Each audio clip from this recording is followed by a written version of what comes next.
En el nombre del Padre, y del Hijo, y del Espíritu Santo. Amén. Dios te salve María, llena eres de gracia, el Señor es contigo. Bendita tú eres entre todas las mujeres, y bendito es el fruto de tu vientre, Jesús. Santa María, Madre de Dios, ruega por nosotros pecadores, ahora y en la hora de nuestra muerte. Amén. En el nombre del Padre, y del Hijo, y del Espíritu Santo. Amén.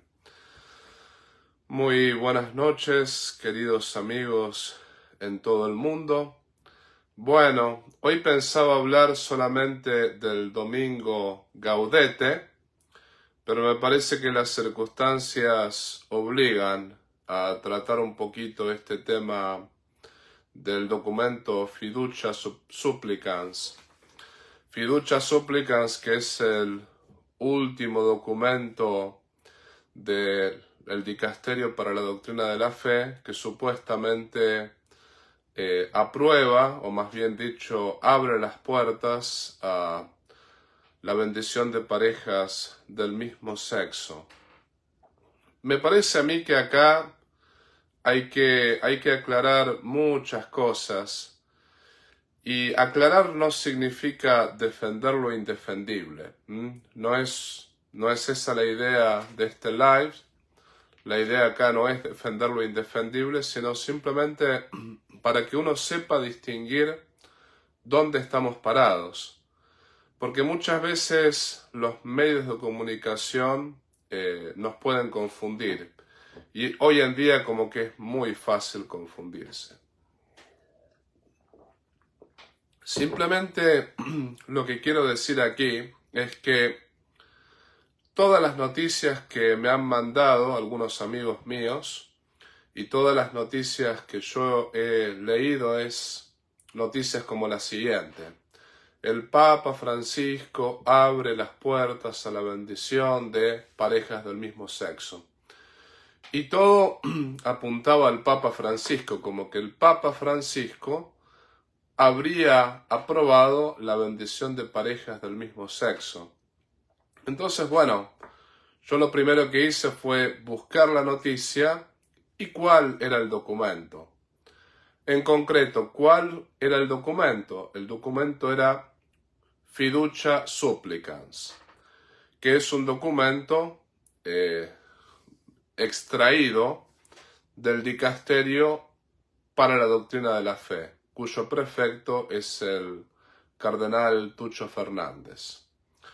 Bueno, acá me parece que hay que decir una cosa, y esto es lo primero que voy a decir, ¿no?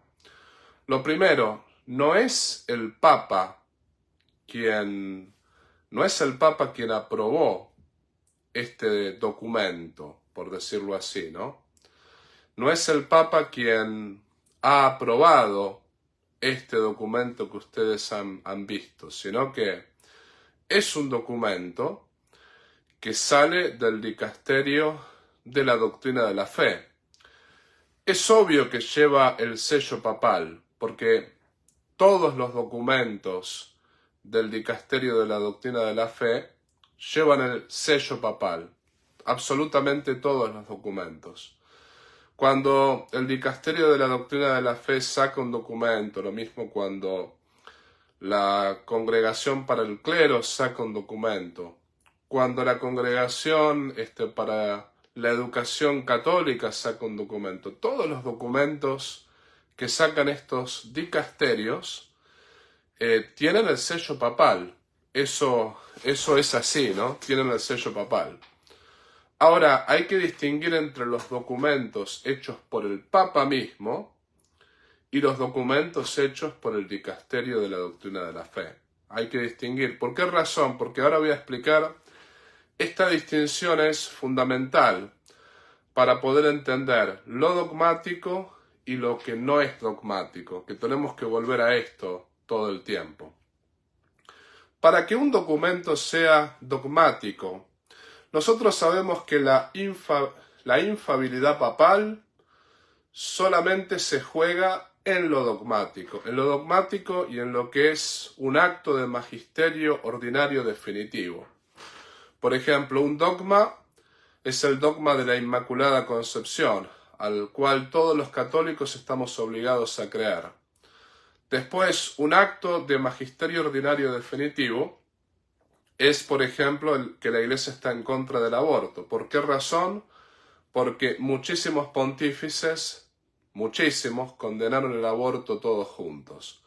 Cuando varios pontífices repiten la misma doctrina, esa doctrina constituye acto de magisterio ordinario definitivo.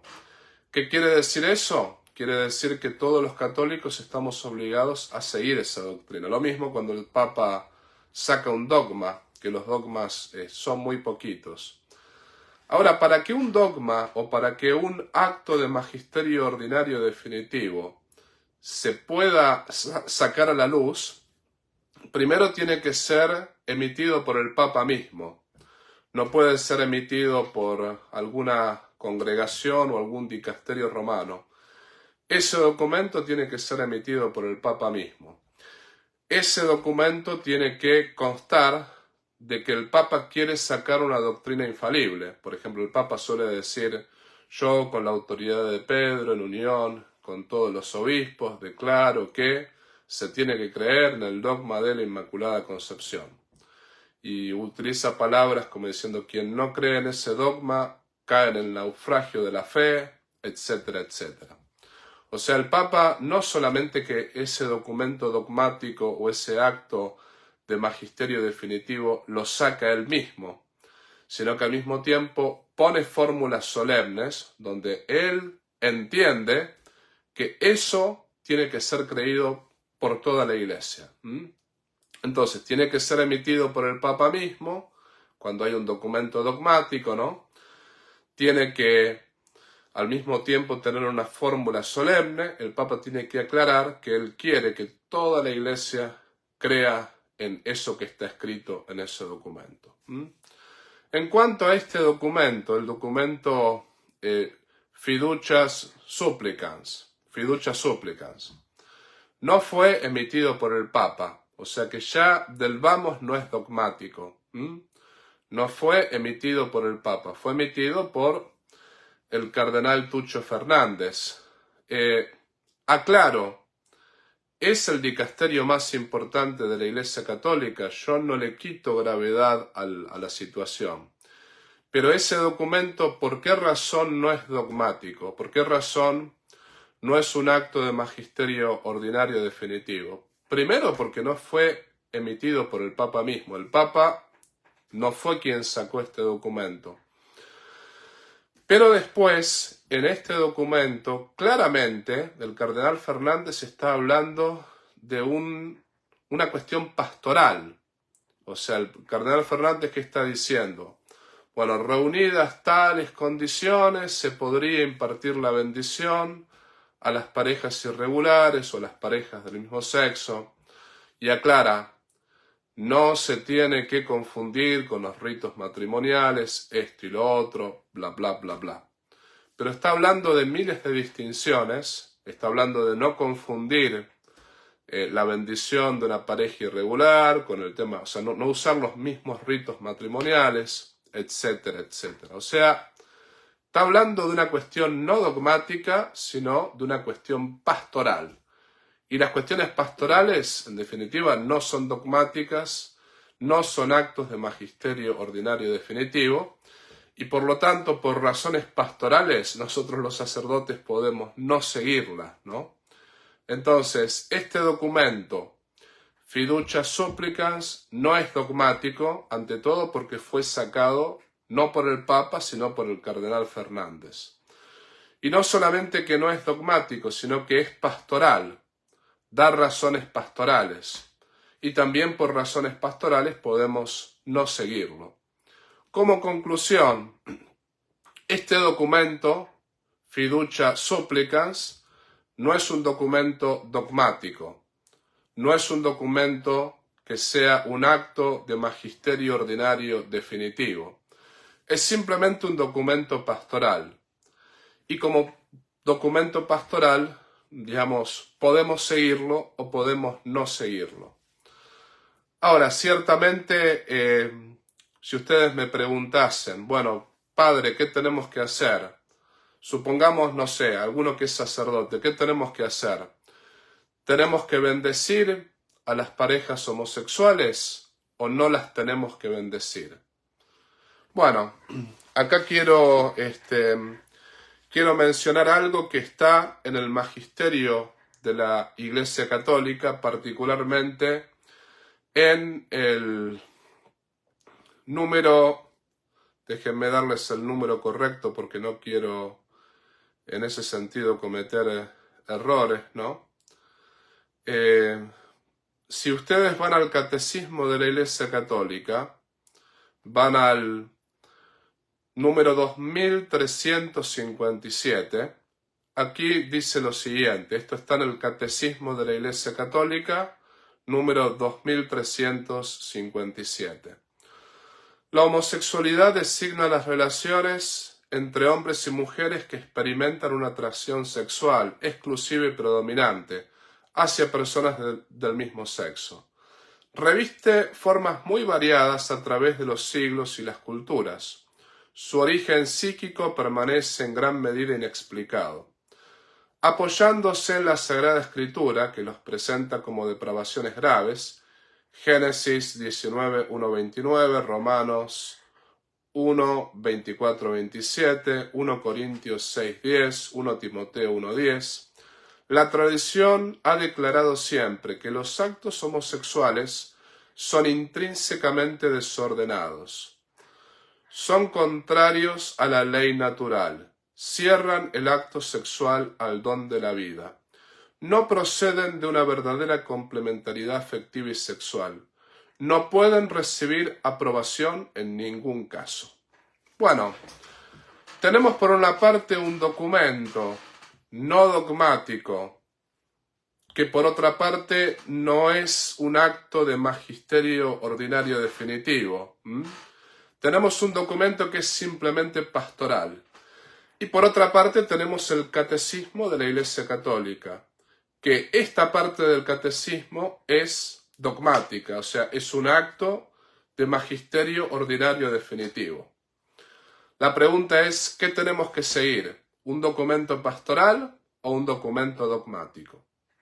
Pesa más el documento dogmático. Entonces, por lo tanto, esto que aparece acá en el Catecismo de la Iglesia Católica, en el número 2357, pesa mucho más que este documento pastoral que sacó el cardenal Tucho Fernández, ¿no? Entonces, yo si tengo que elegir entre seguir este documento pastoral y seguir el acto de magisterio ordinario definitivo, que es el número 2357 del Catecismo de la Iglesia Católica, yo sigo aquello que es dogmático. Punto final. O sea, no vamos a bendecir parejas del mismo sexo y parejas que están en estado irregular. Ahora, la pregunta que alguno puede hacerme es, padre, pero esto crea confusión, porque por una parte está bien, el documento Fiducia Supplicans no es dogmático, no es un acto de magisterio ordinario definitivo, pero es como que de alguna manera da permiso a los sacerdotes para hacer aquello que es incorrecto.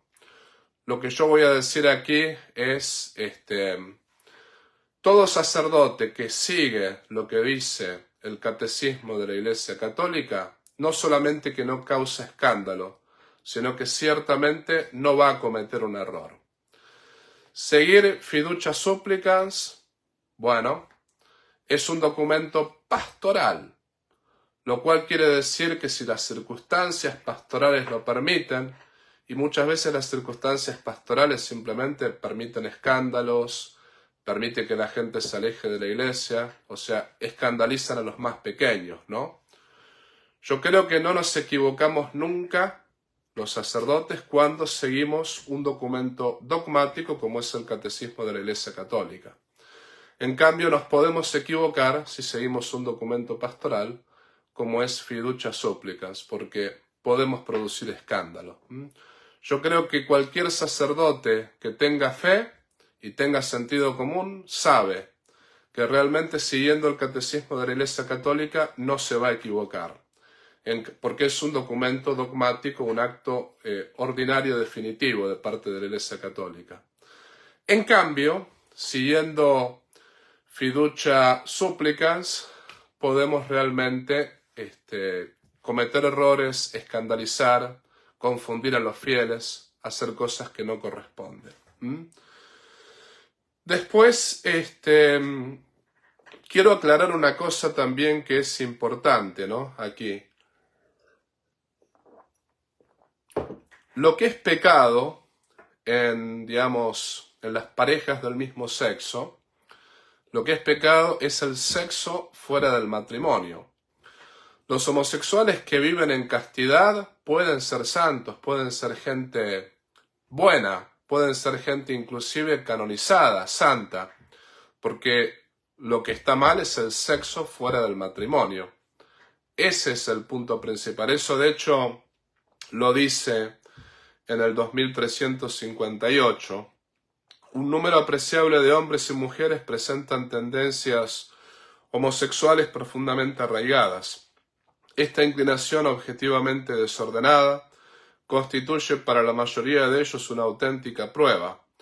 Deben ser acogidos con respeto, compasión y delicadeza. Se evitará respecto a ellos todo signo de discriminación injustas. Estas personas están llamadas a realizar la voluntad de Dios en su vida y si son cristianas, a unir el sacrificio de la cruz del Señor, las dificultades que puedan encontrar a causa de su condición. Número 2359. Las personas homosexuales están llamadas a la castidad, mediante virtudes de dominio de sí mismo que eduquen la libertad interior y a veces mediante el apoyo de una amistad desinteresada, de la oración y la gracia sacramental, pueden y deben acercarse gradual y resueltamente a la perfección cristiana. O sea, lo que es pecado es el sexo fuera del matrimonio. Eso es lo que es pecado. Y eso es lo que le impide tanto a un homosexual como a un heterosexual. No estoy diciendo que ser homosexual y ser heterosexual es lo mismo, no estoy diciendo eso. Pero digo, el sexo fuera del matrimonio es el pecado grave que nos impide acercarnos a la confesión y acercarnos a la Eucaristía. Pero, por ejemplo, las personas homosexuales que viven en castidad, que no tienen ningún amigovio, que no tienen sexo, que no tienen novio o novia, o sea, que viven completamente en castidad, como vivo en castidad yo, esas personas no pecan, porque tienen la tendencia homosexual, pero viven en castidad. Ahí está el punto. A esas personas se les puede dar la bendición. Pero, por ejemplo, si viene una pareja homosexual y me pide la bendición, diciendo, bueno, en la fiducia supplicans el cardenal Tucho Fernández dijo que se podían bendecir las parejas homosexuales. Lo que yo les voy a contestar es, en el Catecismo de la Iglesia Católica, en el número 2357, dice claramente que los actos homosexuales son intrínsecamente desordenados y que no pueden recibir aprobación en ningún caso. Por lo tanto, si yo tengo que seguir la fiducia supplicans, que es un documento pastoral, o si tengo que seguir el Catecismo de la Iglesia Católica, que es un documento dogmático, yo sigo el Catecismo de la Iglesia Católica. Por lo tanto, muchachos, no les doy la bendición. Y yo creo que todo sacerdote debería hacer lo mismo, debería hacer lo que dice el Catecismo de la Iglesia Católica y no lo que dice este documento, fiducia supplicans. Yo acá también quiero aclarar que, porque mucha gente me pregunta, bueno, pero ¿por qué la Congregación para la Doctrina de la Fe saca este documento? Está bien, no lo hizo el Papa, pero ciertamente que el Papa tuvo que haber estado de acuerdo para que este documento se saque y esto y lo otro. No lo sé, no me meto en ese tema, no puedo meterme en ese tema, o sea, no por un video de Facebook, porque yo nunca voy a criticar al Santo Padre ni le voy a faltar al respeto, yo no me voy a meter en ese tema. Simplemente lo que les voy a decir es, digamos, el valor de este documento fiducia supplicans. Y quiero quiero aclarar cosas que son muy importantes. Es importantísimo porque justamente por la mala formación de los católicos muchas veces es que los católicos pierden la fe. Es importantísimo distinguir entre lo dogmático y lo que no es dogmático. Eso es más que importante, porque en lo que no es dogmático puede haber errores. Ahí está el punto. O sea, justamente en este documento Fiducia Supplicans, claramente hay un error pastoral. Pero justamente no se juega la doctrina de la infalibilidad papal. ¿Por qué razón? Porque es un documento pastoral, no es un documento dogmático. Y mucha gente, por no distinguir lo que es dogmático de lo que no es dogmático, es ahí cuando justamente o pierden la fe, o se escandalizan, o tambalean, ¿no? Esto siempre ha sido así. Esto ha sido así toda la vida. Por ejemplo, por dar un ejemplo, las sanciones a un sacerdote, ¿son dogmáticas o son simplemente judiciales y pueden contener errores? Bueno, el Padre Pío fue sancionado por un santo papa como fue Juan XXIII. Juan XXIII se equivocó en la sanción al Padre Pío. No, porque no había infalibilidad en eso. O sea, el papa no es infalible cuando sanciona a un sacerdote. Lo mismo San Bernardino, digamos, San Bernardino de Siena, o podemos poner el caso de Santa Juana de Arco, que fue quemada en la hoguera y condenada por la Iglesia, y justamente después fue reivindicada y declarada santa. O sea, en una sanción judicial, no necesariamente hay una cosa ahí que sea correcta. En una sanción judicial, el juez, sea el papa, sea un cardenal o sea un obispo, puede cometer errores, puede sancionar a un sacerdote o una monja de manera injusta. Y sin embargo, bueno, es claro que en temas judiciales, en temas penitenciales, en temas así canónicos, no hay infalibilidad papal. Ahí el papa puede cometer errores, ¿no? Lo mismo en tema de documentos pastorales, sobre todo cuando no fueron emitidos directamente por el papa. Puede haber errores que realmente en los errores no hay que nunca seguirlos, ¿no? Porque la verdad es verdad, diga quien la diga. Y el error es un error, diga quien lo diga también. Entonces, no vamos a seguir a nadie en el error, ¿no?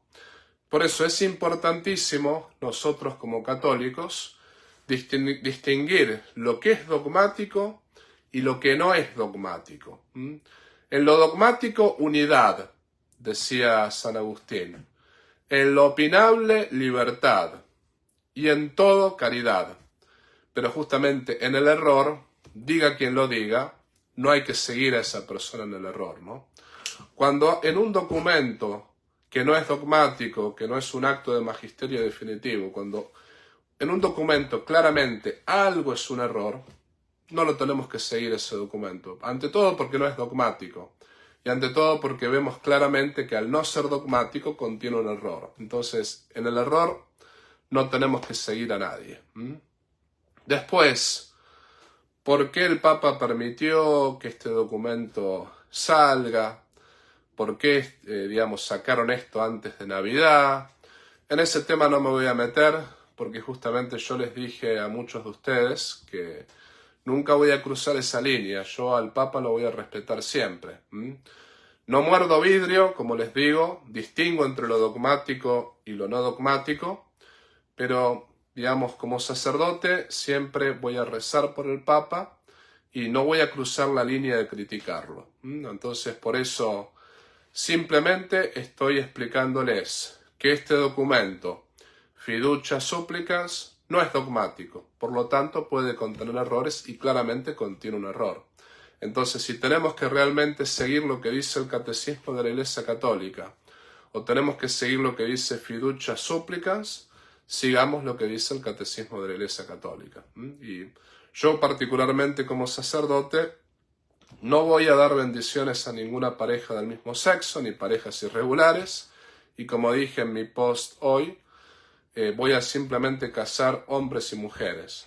Pero justamente hay un fundamento real para decir lo que dije, y es que la doctrina dogmática de la Iglesia Católica solamente acepta el matrimonio entre hombre y mujer. Y después, por otra parte, el catecismo de la Iglesia Católica, la doctrina dogmática del catecismo de la Iglesia Católica, dice claramente que los actos homosexuales son intrínsecamente desordenados, no pueden recibir aprobación en ningún caso. Si mi bendición a esa pareja homosexual significa que realmente estoy aprobando su vida pecaminosa, y en todos los casos va a significar eso si los bendigo, entonces no hay manera de bendecirlos, no los voy a bendecir. Voy a rezar por ellos, voy a desearles la conversión, voy a desearles que realmente Cristo pueda tocar sus corazones, pero al pecador se lo acepta, no se acepta nunca el pecado. Y bueno, esto es todo lo que tengo que decir al respecto. Después, yo sé que esto que acabo de decir no responde todas las preguntas, pero bueno, como decía un gran amigo mío, ¿no? Hay cosas que se pueden decir en una cámara y hay otras cosas que hay que decirlas por medio de un café o un mate de por medio. Los argentinos tomamos mate o café, entonces por esa razón hay cosas que se tienen que charlar de manera más privada. Pero esto es todo lo que tengo que decir al respecto, así que espero haber aclarado un poquito el asunto. Voy a hablar un poquito, me parece que vale la pena, voy a hablar un poquito también del domingo Gaudete, porque este es el tema más importante. En realidad deberíamos estar concentrados más en la Navidad que viene, ¿no? No deberíamos estar concentrados en esta tontería que acaba de suceder, ¿no? O sea, realmente deberíamos estar concentrados más en la Navidad que viene. Y bueno, es lamentable tener que estar hablando de estos temas en el día de hoy, pero hablemos un poquito del domingo Gaudete, que me parece que eso es también importante. A San Juan Bautista le preguntaban en el día de ayer si él era el Mesías, si él era el Cristo, si él era el profeta, y San Juan el Bautista respondió: yo soy una voz que grita en el desierto, preparen el camino del Señor, allanen sus senderos. Juan el Bautista lo que está diciendo es que él no es quien grita en el desierto, sino que él es la voz de alguien que grita en el desierto. Y un ejemplo como para poder entender lo que San Juan Bautista está diciendo es este. Yo cuando hablo en la iglesia tengo un micrófono conmigo. Sin embargo, el micrófono no es el Padre Tomás. El micrófono es simplemente un instrumento que ayuda a que la voz del Padre Tomás sea una voz más fuerte, que se escuche en todas las partes de la iglesia. Bueno, San Juan el Bautista decía que él no era aquel que gritaba en el desierto. Él era la voz de aquel que gritaba en el desierto. San Juan el Bautista más o menos estaba diciendo: yo soy el micrófono de alguien que grita en el desierto. Yo soy el micrófono de Jesucristo. En definitiva, eso es lo que estaba diciendo San Juan el Bautista. También a San Juan muchos soldados, muchos fariseos, muchas personas le preguntaban: ¿qué debemos hacer? ¿Qué es lo que tenemos que hacer? Y San Juan Bautista daba sus consejos, le decía a los soldados: bueno, no opriman a la gente, conténtense con su sueldo. También les decía a los recaudadores de impuestos: no roben, sean justos. A cada uno les daba un consejo. Entonces, esa pregunta, ¿qué debemos hacer?, es una pregunta que nos tenemos que hacer nosotros, así como la gente le preguntaba a San Juan Bautista: ¿qué debemos hacer? Nosotros también le debemos preguntar al Señor qué es lo que debemos hacer. Y San Pablo, en la segunda lectura del día de ayer, nos da la respuesta. San Pablo dice: alégrense en el Señor, regocíjense siempre en el Señor. San Pablo en sus cartas, tanto en las cartas a los tesalonicenses, la carta a los romanos, San Pablo repite 22 veces: regocíjense en el Señor, alegraos en el Señor. Y uno puede realmente pensar que San Pablo estaba de fiesta con sus amigos o estaba de alguna manera teniendo un buen momento, estaba realmente en un momento muy feliz de su vida. Pero San Pablo, cuando escribe esas cartas y cuando escribe 22 veces alégrense, regocíjense en el Señor, San Pablo estaba en la cárcel en ese momento. Estaba encadenado y estaba prácticamente a punto de ser decapitado, a punto de ser condenado a muerte. Entonces, San Pablo básicamente está diciendo: regocíjense en el Señor, alégrense en el Señor, y nos está diciendo: no hay excusa. Podemos estar pasando por un buen momento, podemos estar pasando por un momento de sufrimiento, podemos estar bien, podemos estar enfermos, podemos estar sanos, lo que fuere, pero tenemos que siempre alegrarnos en el Señor. ¿Por qué razón? Porque el Señor nos ama. Y si dudamos de ello, tenemos que mirar al pesebre. El Señor nació por nuestra salvación, se hizo pobre por nuestra salvación, murió en la cruz por nuestra salvación, resucitó por nuestra salvación. Es decir, el Señor nos ama, esa es la causa de nuestra alegría. Y alguno podrá preguntar: Padre, ¿pero cómo hacemos para alegrarnos cuando estamos tristes? Les voy a contar una historia que me sucedió a mí cuando yo estaba en Roma. Estaba estudiando en una de las universidades pontificias. En las universidades pontificias se ve prácticamente la universalidad de la Iglesia, porque yo tenía compañeros de todos los países, tenía compañeros del África, tenía compañeros del Asia, tenía compañeros de Latinoamérica. Uno de mis compañeros de universidad era un chino, que nosotros le decíamos Giovanni.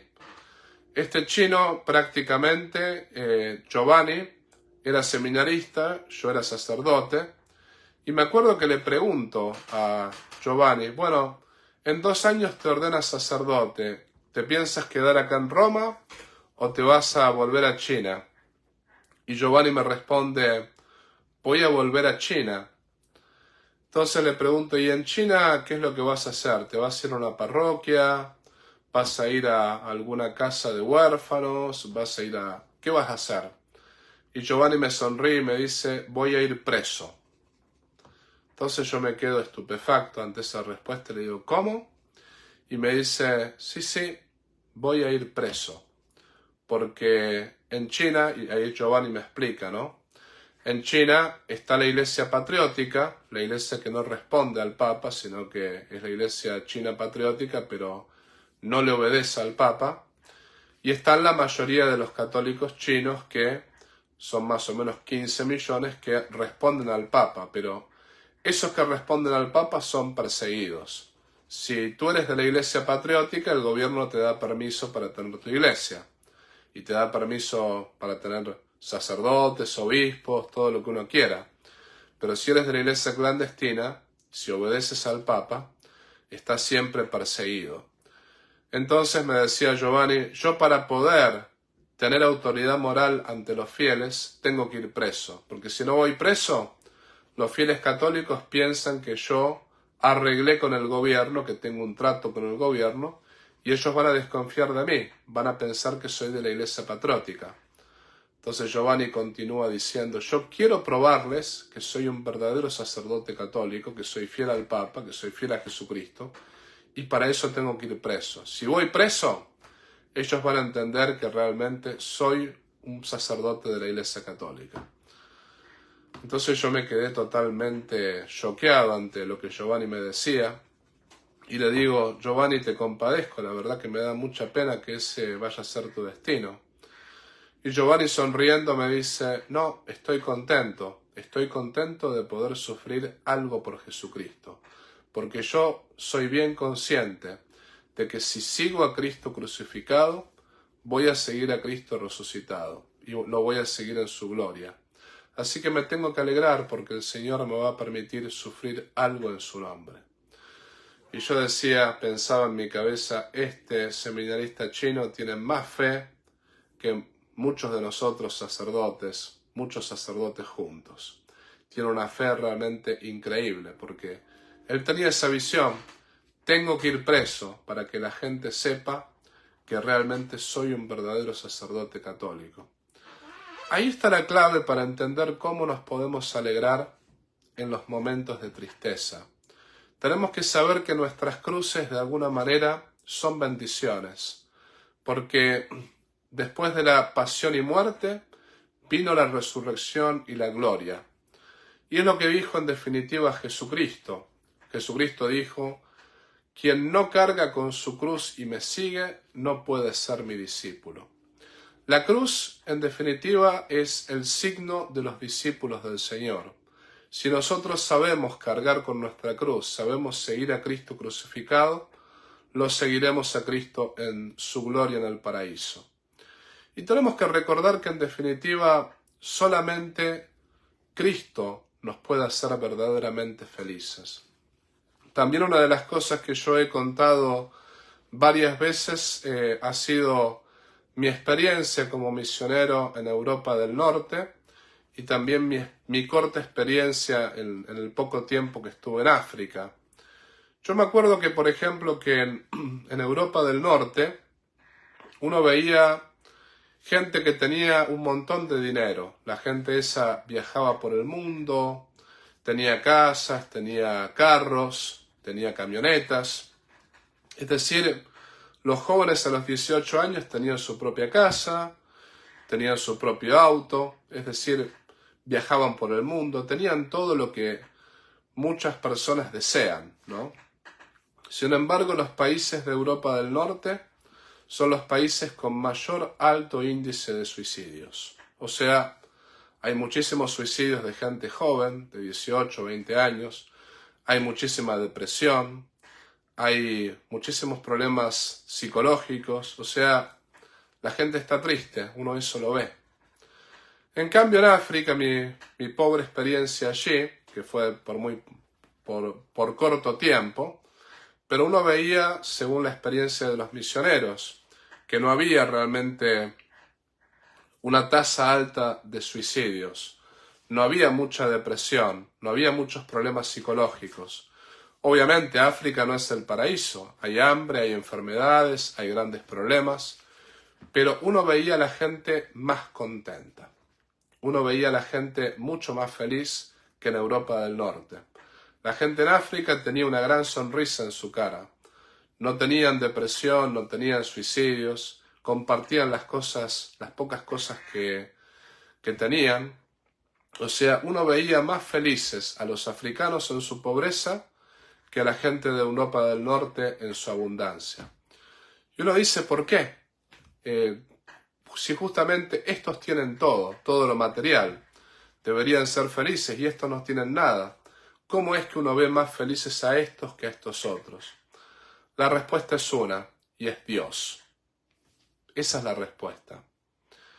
Yo puedo ser el dueño del mundo, puedo ser Bill Gates, puedo tener todo el oro del mundo, todo el dinero del mundo, pero si me falta Dios, me falta todo. Yo puedo ser el más pobre del mundo, no tener bienes materiales, no tener casas, no tener carros, puedo ser una persona indigente, pero si lo tengo a Dios, todo lo tengo. En definitiva, el día que yo me muera, me puedo morir hoy, me puedo morir mañana. No me voy a llevar un centavo de mi dinero. No me voy a llevar mi carro, no me voy a llevar mi casa, no me voy a llevar absolutamente nada. Lo único que me voy a llevar si lo tengo es la gracia de Dios. Si muero en gracia de Dios, entraré en el paraíso. Si muero sin la gracia de Dios, perderé el paraíso para siempre. A muchos de los latinos que vienen acá a Estados Unidos, yo siempre les digo, está bien que vengan aquí y que busquen una vida mejor para sus hijos, está perfecto, pero si ustedes a sus hijos no les transmiten la fe, entonces no les transmitieron lo más importante. Porque lo material puede ir y venir, pero la fe no podemos perder la fe, no podemos darnos el lujo de perder la fe. Nadie perdería un cheque de 100 millones de dólares. Bueno, perder la fe es peor que perder ese cheque de 100 millones de dólares. Por eso yo siempre le digo a los latinos, compartan lo que quieran con sus hijos, pero sobre todas las cosas compartan la fe. Pase lo que pase en sus vidas, no dejen nunca de ir a misa el domingo. Aun cuando vaya de vacaciones, la gente que va de vacaciones no es una excusa decir, bueno, estoy de vacaciones. No, tienes Google. En las vacaciones puedes buscar una iglesia cerca del hotel donde vas, cerca de la casa donde estás. Pase lo que pase, no dejes de ir a misa los domingos, porque la Eucaristía es la fuente de toda gracia. Pase lo que pase, la misa dominical, la misa de los domingos, no la pierdas. Lo mismo, pase lo que pase, nunca dejes de confesarte, porque sin la confesión no tenemos perdón. Nunca dejes de acercarte al sacramento de la confesión. Pase lo que pase, no te alejes nunca de la oración. Busca rezar el rosario, busca hacer adoración al Santísimo, busca rezar la Divina Misericordia. Es decir, búscalo a Dios por sobre todas las cosas y busca a Dios para tu familia también. Si quieres traer a tus hijos aquí a Estados Unidos para que tengan una mejor vida, perfecto, pero es preferible que sean pobres antes de que pierdan la fe. Porque bueno, como dijimos recién, si me falta todo, pero tengo la gracia de Dios en mi corazón, voy a salvar mi alma. En cambio, si tengo todo lo material, pero me falta la gracia de Dios, pierdo el paraíso, y perder el paraíso es la cosa más triste que existe en el mundo. Entonces podemos perder cualquier cosa, podemos perder dinero, podemos perder poder, podemos perder la cuenta de Facebook, podemos perder lo que sea. Podemos perder todo y ser indigentes. Nunca perdamos la gracia de Dios. Nunca dejemos de ir a misa, nunca dejemos de confesarnos, nunca dejemos de rezar, nunca dejemos de perdonar a quienes nos han ofendido, nunca dejemos de pedir perdón cuando nos equivocamos, nunca dejemos la gracia de Dios, porque quien tiene a Dios, todo lo tiene. Quien no tiene a Dios, todo le falta. Como bien decía Jesucristo, sin mí nada podéis hacer. Con Cristo todo es posible, sin Cristo nada es posible. Entonces tenemos que alegrarnos en el Señor. ¿Cómo nos alegramos en el Señor? Justamente teniéndolo a Dios como centro de nuestras vidas. Así que en esta Navidad que se viene, miremos la cruz de Cristo y miremos también el pesebre, aquel que nació más de 2000 años atrás. Pidámosle a la Virgen que en la próxima Navidad el Señor Jesús nazca en nuestros corazones y nos ayude a alejarnos del pecado y vivir siempre en gracia. Y pidámosle también a la Santísima Virgen María, Madre de Dios y Madre nuestra, que nos conceda la gracia de, por sobre todas las cosas, ser fieles al magisterio de la Iglesia Católica, ser fieles al depósito de la fe. Dicho esto, les voy a dar la bendición final. El Señor esté con ustedes y con tu espíritu. Os bendiga Dios Todopoderoso, que es Padre, Hijo y Espíritu Santo. Amén. Dios los bendiga y la Virgen los proteja siempre, y quedo a su disposición. Si tienen preguntas, háganlas en este post y trataré de responderlas en el próximo video, si el tiempo nos da esa posibilidad. Bendiciones para todos.